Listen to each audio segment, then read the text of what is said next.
Hello everyone, I'm Crystal Snapdragon, and in this video we're going to be taking a look at character creation in Elder Scrolls Online. I've been playing this game for years, and I honestly don't know why I haven't made a character creation video devoted to it yet. I think it's because the niche has kind of already been filled by much larger YouTubers than I, but the developers have a lot of events for the game coming out this year, and their new expansion, The Dark Heart of Skyrim, is scheduled for the summer, so I'm super excited about that. I thought this is the time. There are going to be a lot of new players for the game. I'm going to create a character creation video. This video, however, will probably be a little more in-depth than my other creation videos, just because I've been playing this game for so long. I know a lot about it, more than I know about any other MMO in existence, honestly. As you can see, I have several max level characters already. I am at CP level 522. I'd probably be at max CP level if I stopped taking hiatuses from the game, because sometimes you just need a break. But it is honestly my all-time favorite game that's out there today. Before I get into the character creation screen though, I just wanted to show you guys some of the armor that you could eventually have in this game, because honestly, this is what I love to do. I love to dress my characters. That's why they call it fashion scrolls nowadays. Not too long ago, they released an outfit station where you could basically take any motif style and you don't have to craft the armor, you can just transmogrify your armor. So World of Warcraft has the same idea. They have a transmogrification mechanic as well. Same idea. It used to be that in order to get this armor, you would have to locate motifs while out on your adventures, and then you'd actually have to craft the armor, which can be fairly expensive because you need to get the materials for it. And you probably didn't want to craft the good looking armor for your friends because that might be a waste of the material. But now I don't have to craft anything. I could have the ugliest armor on right now and still be looking fly thanks to the outfit station. I swear I change their armor all the time. So this is my Meridian armor. This is the Dragonbone armor, which you will have access to if you buy and download the Elsewhere expansion pack. This is a mix of things. The helmet is the Worm Cult. This is one of the style pages from an event. This is Dragonbone 2. This is one of my favorites. This is Cold Snap Goblin. I also have the Skull Explorer going on here, aside from the headdress, which is Hunter, I believe. And then this is my newest character, a Nord. Got her made and ready for the Dark Heart of Skyrim, because of course we're going to Nordic country, right? And she's currently in the Lyris armor. So if you play this game and you find a lot of styles on your adventures and participate in the events, you are going to be looking just as fly as all these guys. So this is what you have to look forward to. All right, into character creation we go. So here we are on the character creation screen. Let me just give you an idea of what you're looking at. We have the 3 alliances, 10 races, and each of the 10 races has a set of racial passives that they talk about down below here that you're going to unlock as you level up. I just have a few notes. One is that the races are alliance locked. So the Breton race, the Orc race, and the Redguard race are part of the Daggerfall Covenant. The High Elves, Wood Elves, Khajiit are all part of the Aldmeri Dominion. The Imperial race isn't actually subjected to any one alliance. The Imperial can be any of the 3. The Argonians, Dark Elves, and Nords are part of the Ebonheart Pact. These are going to be alliance locked, meaning that you're not going to be able to make an Argonian that's part of the Aldmeri Dominion alliance unless you have purchased and downloaded the Any Race, Any Alliance pack from the Crown Store. It's really cheap and, trust me, totally worth it. Another note I have is that you will not have access to the Imperial race unless you have purchased and downloaded the Imperial Edition upgrade. So that also comes with a few other items. Both of these packs that I'm referring to are incredibly cheap from the Crown Store. The any race, any alliance pack is just going to let you make an Argonian that's part of the Aldmeri Dominion. The alliances don't really matter unless you are expecting to do PvP. Then the alliances matter. There are a few politics involved. I tend to be an Aldmeri Dominion person. I only have one character in the Daggerfall Covenant and one character in the Ebonheart Pact, and they don't do PvP anyway. They're primarily focused on PvE. Alliance does not matter for PvE. If you want to build your character based around a race, you might want to get the Anywhere Any Alliance pack so that you are able to freely choose the alliance that you want to fight for in the war in Cyrodiil. Other than that though, alliance doesn't matter if you're planning on just doing PvE. We'll start by just looking at the races in each of the different alliances, and we'll sort of discuss the racial passives that come along with them and perhaps what sort of classes that they might be better for, what roles they might be better for. This is sort of going to be bare minimum. I'm not a character builder, so I'm just going to give you bare minimum knowledge for the most part, but I do suggest if you have a particular build you want, go to Google and look up Alcast or Dots Gaming. They have a lot of character builds for this game. Okay, so let's start with the Daggerfall Covenant. We're going to look at the Bretons to begin with here. The racial passives for the Bretons reflect their affinity for the arcane. They have increased base magicka, magic recovery. They have bonuses to light armor, alliance point gain, spell resistance, and cost reduction of spells, allowing them to cast spells with little pause. So Bretons tend to make good magicka, DPS, or healers. I had a Breton as my magicka necromancer. Great build, absolutely loved it, although eventually I did want to become a Stam magicka and had to change my race. So, note, you can buy race change tokens if you, in the future, want to create a new character, but not delete the character entirely. Next we have the Orc. They have bonuses to heavy armor, sprinting, weapon damage, inspiration gain, weapon proficiency, and then base health and stamina. Inspiration gain is referring to crafting, so if you want to make a master crafter, making that character an orc may be a good idea. I do recommend trying to have at least one master crafter, because sometimes it is a little frustrating if you have to find someone else to do it for you. So try and get one master crafter if you can, although be prepared, it takes a long time to become a master crafter. Aside from that, orcs are pretty good in either PvE or PvP, but they are especially good in PvP because of their sustain. Next we have the Red Guards. They're sword masters, giving them bonuses to shields, base stamina, stamina recovery, movement. They have a higher duration of effects from food, and they also have this martial combat that is unparalleled. So Red Guards make pretty formidable tanks, but they could also be a pretty good stamina damage dealer. Next we have the High Elf. This is the first of the Aldmeri Dominion races. They have an affinity for magicka, so they have increased spell damage, resource recovery, base magicka, and they also have increased experience gain. These guys make really good sorcerers because of their increased spell damage. Next we have the Wood Elf. They have improved archery, base stamina, stamina recovery, stealth detection, movement speed, reduced fall damage, which is nice because the fall damage actually really hurts in this game, and they also have poison resistance. So these guys would make really good, of course, assassins, so they'd be a Nightblade class, for instance, and you'd have dual wield on the front bar and bow on the back bar, because at level 15 you open up a second, what we call a weapon swap, so you can swap between hot bars and weapons, which is really nice. Next we have the Khajiit. This is the feline race, and honestly probably my favorite race in the game. They have bonuses to pickpocketing, stealth, resource recovery, and then base health, magicka, and stamina.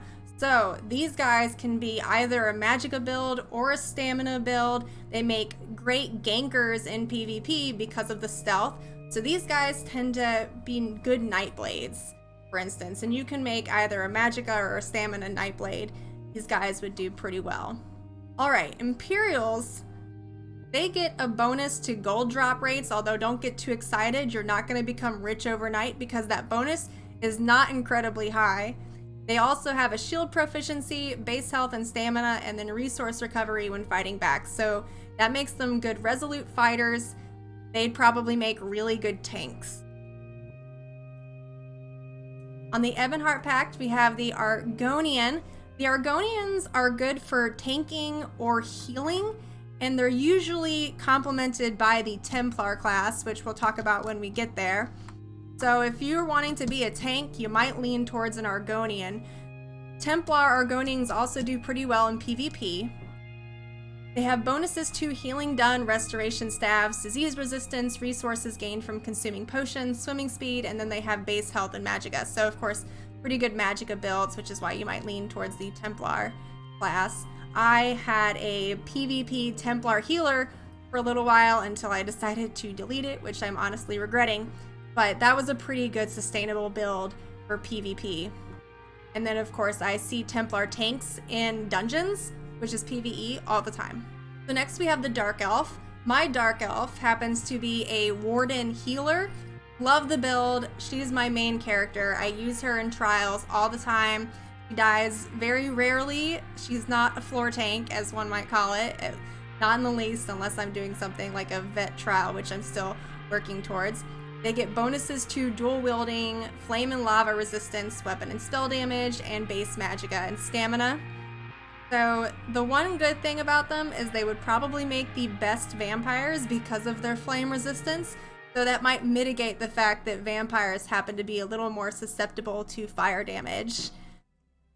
And she makes a really good healer. They're pretty much okay for either stamina or magicka builds. Last but not least, we have the Nord. And remember, we're going to Nordic country really soon, so you might consider making a Nord. Make really good tanks. They have bonuses to two-handed weapon use, duration of effects from drinks, physical spells, and frost resistance, ultimate generation, as well as base health and stamina.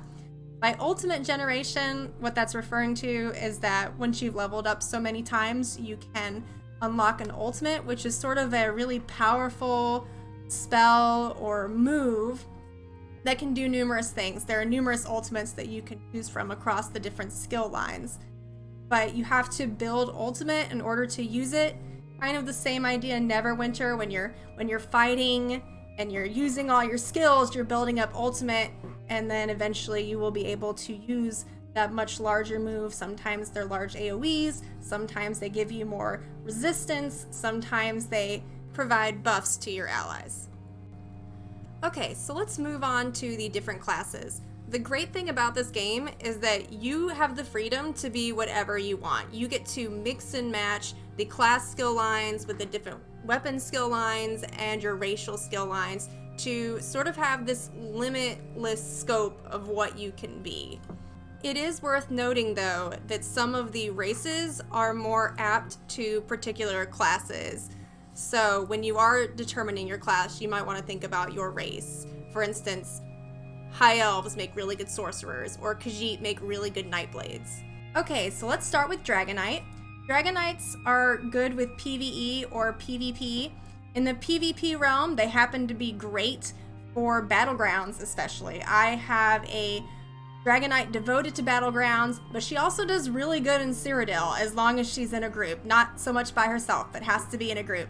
But she's really good at Battlegrounds. They're also good at PvE. They make great tanks, so you might want to pair them with Nords and Redguards.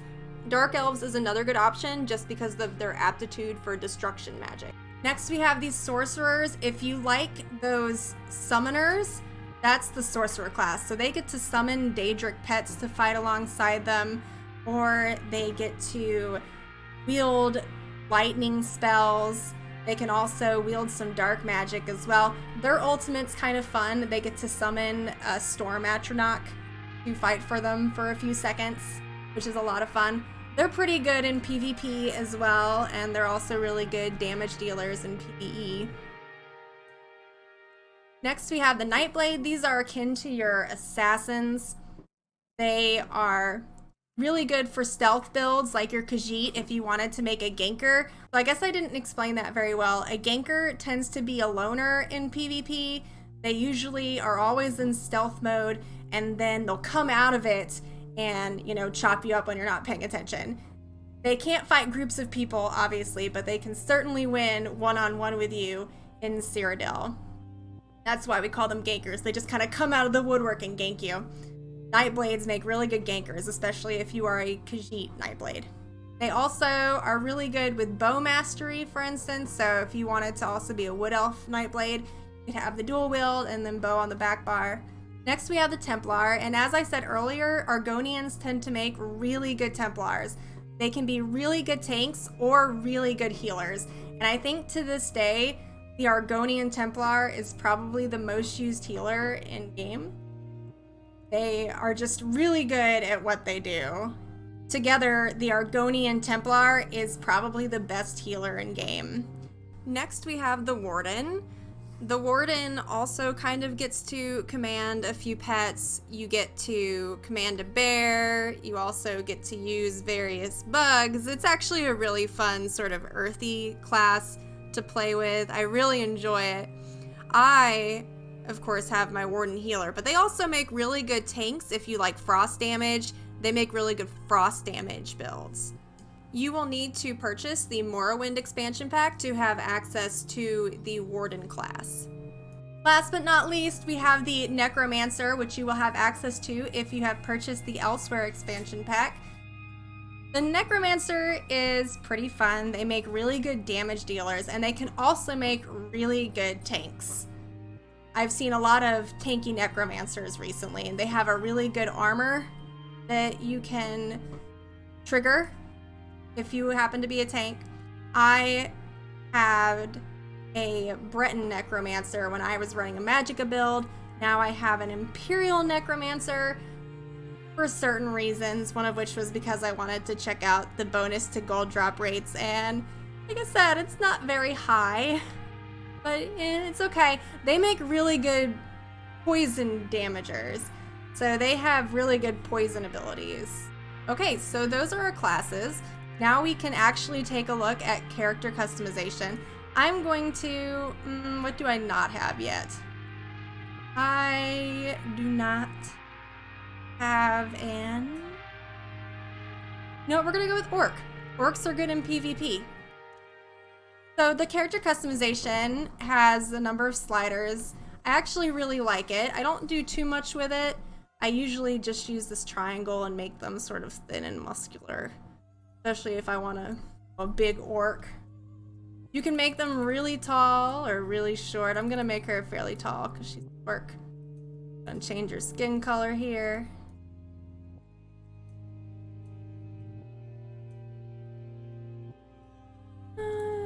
Yeah.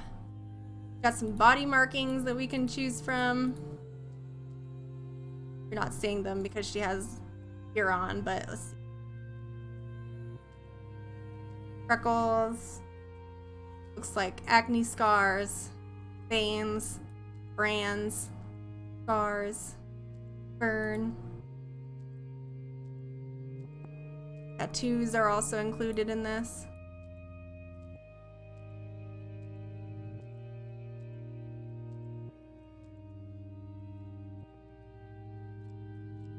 I'm gonna give her that body marking.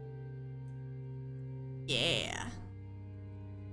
I don't normally like to change their dimensions because I'm afraid they'll look funky, but you can change even the posterior dimension if you wanted to. Give her a bit of a butt right there. Now we have the face. For an orc, I like to just move this bar. I think, do I want her to have a softer face or a more heroic face? Get a little more angled. There, I kind of like that.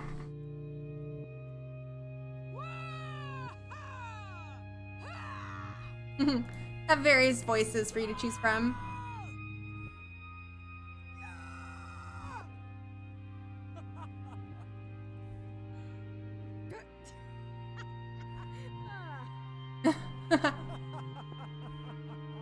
You know, I kind of like D. Okay, we have various hairstyles to choose from. The Khajiit race has some different hairstyles relative to the rest of them.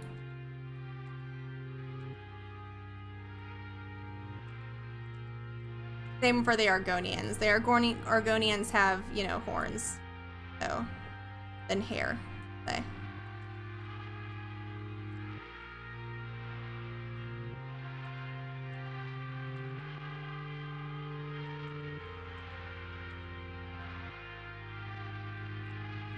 The one thing about Elder Scrolls games is I haven't always been a fan of their hair selections.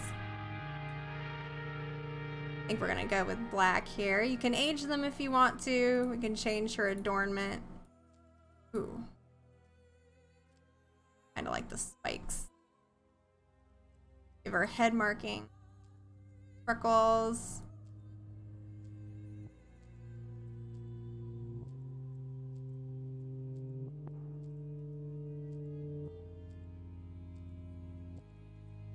Whew. That's kind of terrifying. I kind of like it. That obviously goes with this body marking, I think. Oh, that one might go. I kind of like that. Looks like a legitimate badass. Maybe change her chin size just a little bit. Eye color, let's see. Red. What if we just go straight black? Kinda looks.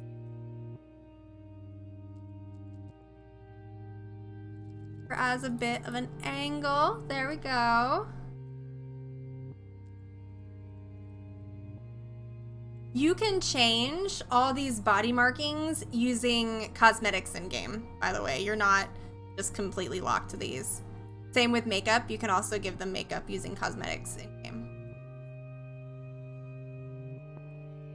Or do I want to? Ah, this is so hard sometimes. Maybe I just want to see her face a little bit.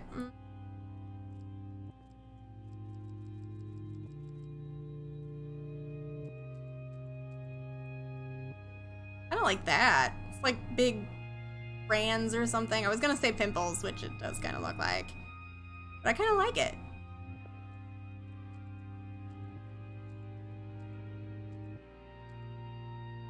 We'll just give her some makeup right there. Okay, and that is character creation in ESO. If you have any questions, let me know, especially if you are having trouble understanding what I was talking about with regards to, you know, building a character and how everything is just sort of limitless for the most part. Really the only thing that you want to build basically from the race up, if you will. If you choose a race, you can still be any of the classes, and you can have a mag version of the class or a stamina version of the class. Any of the classes can be either a healer, DPS, or tank. You can mix and match however you want. Any of the classes can use any of the weapons because they're all separate skill lines. Okay, that is it. Thank you so much for watching. And again, an event is starting in ESO, so now's the time to get into the game, and I will see you next time. Please make sure to subscribe if you haven't already.